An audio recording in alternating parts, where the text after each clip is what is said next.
I really believe this. If you have a desire to do something, and maybe this is a false belief, if you have a desire to do something, you at least have a little bit of talent. And if you don't have a little bit of talent, you got enough will in there to get good enough at it.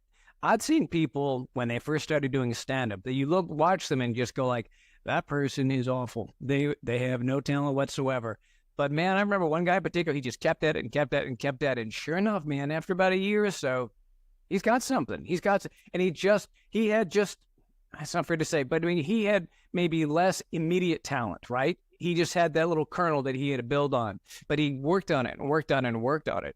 But you're right, man. When it was really humming, when it was just flowing, that was the other version of the time warp. You could do 45 minutes. It could feel like 4 minutes. It was amazing. And it was, it's such a fun rush because a lot of people are afraid to get up and do stand-up. And it's the same thing with public speaking. When you get up in front of a crowd, they're on your side. This is not a combative relationship. They're there to see you speak. In fact, they want you to do well. They want you to succeed. They want you to be able to get your message across, be it stand-up or speaking, whatever it might be. And so I think a lot of people go on a stand-up thing, I need a bunch of heckler lines because people come and take shots at me. It's like, that's pretty rare. In fact, crowds hate hecklers. They're jerks. They're screwing up the flow.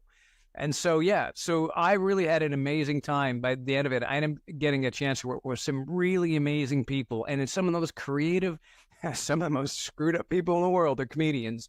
But I think that for a lot of them, it was a little bit of that damage that they had, that when they got up on stage and they had a bit of control in that world, maybe the rest of they went up at it an hour, but the rest of the 23 hours, the rest of the day didn't quite work. But that 1 hour they were on stage, that hour worked, and they felt that love coming at them.